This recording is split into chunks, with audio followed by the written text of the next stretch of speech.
BBA, BCA, BCom computer కోర్సులో 100% placement లభించే ఏకైక డిగ్రీ కాలేజ్ కూకట్పల్లిలోని i3 డిగ్రీ కాలేజ్ 8367215215. నమస్తే అమ్మా. నమస్తే అమ్మా. అమ్మా, ఈ మధ్య కాలంలో ఒక కాంట్రవర్షియల్ క్వశ్చన్ రైజ్ అవుతుంది. ఆడవాళ్ళు గుండు చేయించుకోవచ్చు, చేయించుకోకూడదు. ఈవెన్ తిరుపతి వెంకటేశ్వర స్వామి దగ్గర కూడా మొక్కుకోకూడదు, మొక్కు ఉన్నా కూడా ఇవ్వకూడదు అన్నది. ఇది ఎంతవరకు నిజం? అసలు ఆడవాళ్ళు గుండు చేయించుకోవచ్చా, చేయించుకోకూడదా? అసలు ఆడవాళ్ళు మగవాళ్ళు కూడా పూర్వం చేయించుకునేవాళ్ళు కదమ్మా. అందరికీ చక్కగా జుట్లు ఉండేవి. మన ప్రాచీన కాల శిల్పాలు చూస్తే మగవాళ్ళకు కూడా చక్కగా జడలు ముడులు అవన్నీ ఉండేవి. మరి చక్కగా అట్లాంటిది ఇప్పుడేమో మనం చేయించుకుంటున్నారు. మగవాళ్ళు ముందర 250 300 సంవత్సరాల ప్రాంతంలో ఎప్పుడో మొదలు పెట్టారు. ఇప్పుడు పిల్లలకి కంపల్సరీ మనం చేయిస్తాం కదమ్మా, 6 నెలలకో 9 నెలలకో అట్లా. ఆడపిల్లలకి చేయించాలని రూల్ లేదమ్మా, మన ఇష్టం కొద్దీ చేయించటమే. అంతేనా? అంతే. ఓకే. పుట్టి వెంట్రుకలు ఆడపిల్లలకి తీయించక్కర్లా. అయితే అలవాటు పడిపోయి ఆడపిల్ల అయినా మగ పిల్లాడైనా నీ పాతాల దగ్గర పెడతాను అని అనుకుంటే వెళ్ళి గుండు చేయించుకోవడమే తప్ప అంతకన్నా ఇంకేం లేదు. సరే, ఈ పెద్దగా అందరూ కూడా గుండు చేయించుకునే వాళ్ళు కాదు పూర్వం, కానీ మొక్కుకున్నప్పుడు చేయించుకుంటారు. మాట ఇచ్చాక నిలబెట్టుకోవాలి కదా. మరి మన మా వాగ్దానం అంటూ చేస్తే వాదాకరేతో నిభానా హై అని మాట ఇచ్చారు అంటే నిలబెట్టుకోవాలి. దేవుడికి ఇస్తానన్నారు. ఎంత పెద్ద ఆపదొస్తేనో కదా ఆడవాళ్ళు తలనీలాలు ఇస్తారని మొక్కుకుంటారు. అంత ఆపదను తీర్చిన తర్వాత కృతజ్ఞతని చూపించుకోవడానికి చిహ్నంగా గుండు చేయించుకుంటారు. అంటే కట్టు, బొట్టు, జుట్టు ఇవి మనిషికి అందాన్ని ఇచ్చేవి. కట్టు, బొట్టు, జుట్టు. అటువంటి జుట్టుని ఇచ్చేశారు అంటే తన అందాన్ని, తన అహంకారం కూడా జుట్టు, తన అహంకారాన్ని వీటన్నిటిని వదిలేసినట్టు. అది సాధారణంగా కొద్ది కాలం క్రితం ఒక చర్చ వచ్చింది, ఆడవాళ్ళు ఇవ్వకూడదు అని. మరి అంతకు ముందు చాలా మంది ఇవ్వగా నేను చూశాను నా చిన్నతనంలో. తర్వాత కూడా ఇస్తూనే ఉన్నారు. అయితే దాన్ని మాత్రమే పాటించినటువంటి వాళ్ళు ఇవ్వడం తక్కువ ఉంది. చేత మొక్కుకుంటే ఇచ్చి తీరాలమ్మా. ఎక్కడైనా సరే మొక్కు అప్పు లాంటిది. సో మొక్కుకోవాలా, మొక్కుకోకూడదు అంటారా? అసలు మొక్కుకోకుండా ఉండడం మంచిది కదా అనుమానం వచ్చినప్పుడు. మరి మొక్కుకుంటే మాత్రం తీర్చాల్సిందే. ఒకవేళ మొక్కుకుంటే తీర్చుకోవాల్సిందే, కానీ మొక్కకపోతేనే బెటర్. ఎందుకంటే ఆడవాళ్ళు గుండు చేయించుకోకూడదు కాబట్టి. అంతేనమ్మా? అవునమ్మా, మామూలుగా చేయించుకోరు. ఆంగ్లేయుల ఆస్థానాల్లో పనిచేయడం మొదలు పెట్టిన తర్వాత వాళ్ళలాగా జుట్టు కత్తిరించుకోవడం మొదలు పెట్టారు. మీరు గమనించినట్టయితే 200-300 సంవత్సరాల క్రితం ఆ మగవాళ్ళకు కూడా జుట్లు ఉండేవి. మామూలు కత్తిరించుకునే వాళ్ళు కాదు. హెయిర్ పెద్ద పెద్దగా రాజులవి ఇప్పటికి మనం పిక్చర్స్ వేయాలంటే పెద్ద పెద్ద హెయిర్ తోనే వేస్తూ ఉంటాం. వాళ్ళు జుట్టు పైగా విరబోసుకోరు, తెలుసా? మన బొమ్మలా విరబోసి పెడతాం గాని విరబోసుకోరు. వాళ్ళు కూడా జడగాని ముడిగాని వేసుకునేవాళ్ళు. అది మా ప్రాచీనమైనటువంటి దేవాలయాల్లో ఉన్న శిల్పాలన్నింట్లోనూ మగవాళ్ళకు కూడా వెనకాల చక్కన ముడిలో పూలు అవన్నీ ఉంటాయి. నిగమశర్మ అక్క తమ్ముడికి చక్కగా తలంటి పోసి తల దువ్వి, వాడు చాలా కాలం అక్కడక్కడ తిరిగాడు గనక ఎక్కడన్నా పేలు పడ్డాయని చెప్పి పేలు చూసి అప్పుడు మళ్ళీ చేతులు కడుక్కొచ్చి హాయిగా ముడి వేసి ముడిలో పూలు పెట్టింది అని వర్ణన ఉంది. అంటే తెనాలి రామలింగడి కాలానికి కనీసం అప్పటికన్నా వాళ్ళకి ఇవి ఉండేవి కదా, జడలు పూలు కనుక అలా ఉండేది.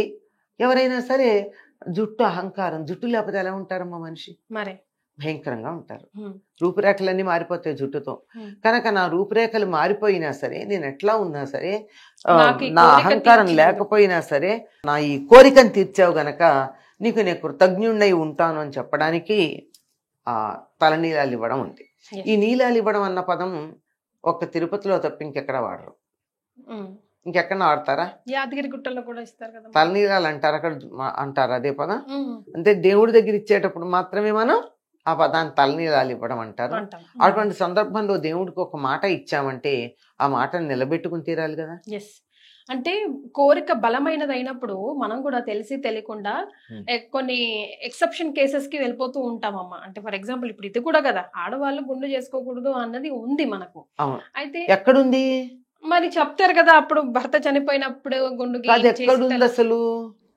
అంటే పురాణాల్లో అలా పురాణాల్లో ఎక్కడ లేదే. మరి అప్పుడు భర్త చనిపోయినప్పుడు తెల్ల చీర కట్టి గుండు అది గీయించి మధ్యలో కొంతకాలం వచ్చింది చెప్పాగా, మహమ్మదీల పరిపాలనా కాలంలో వచ్చింది, అంతకు ముందు లేదు. ఓకే, సో మనది కాదు శాస్త్రం, అది శాస్త్రం ఎక్కడ లేదు. లేదమ్మా. ఓకే, మధ్యలో మనం ఏర్పాటు చేసుకున్నాం.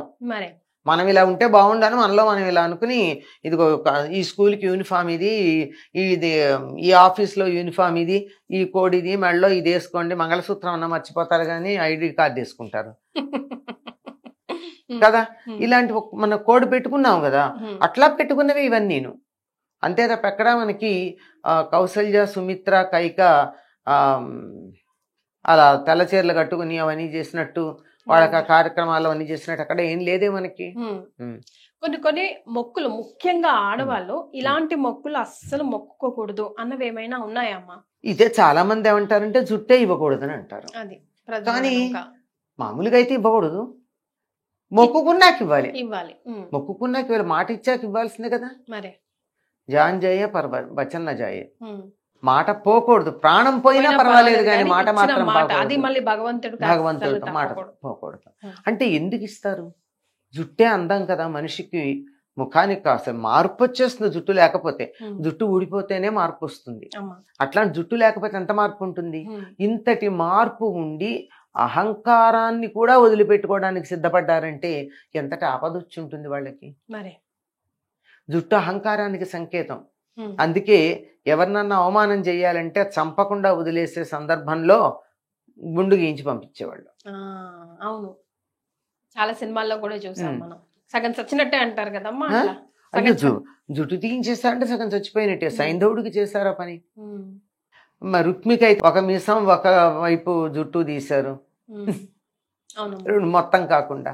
ఇవన్నీ కూడా అహంకారానికి సంకేతం. జుట్టు తీసేశారంటే ఆ అహంకారం మీద దెబ్బ కొట్టినట్టు.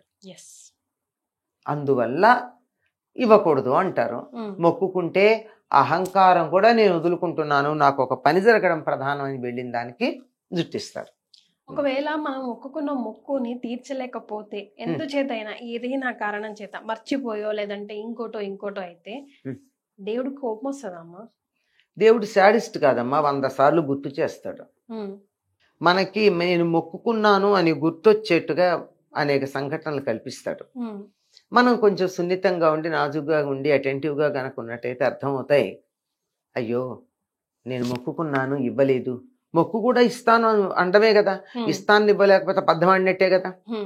ఈ మాట ఇచ్చిన దాన్ని నిలబెట్టుకోవడం అనేది ప్రధానం గనక, అది నిలబెట్టుకోకపోతే అసత్య దోషం వస్తుంది గనక నిలబెట్టుకుని తీరడం కోసం ఇవ్వాలే గాని దేవుడు మననేమి శిక్షించడు, శిక్షణ ఇస్తాడు కావాలంటే.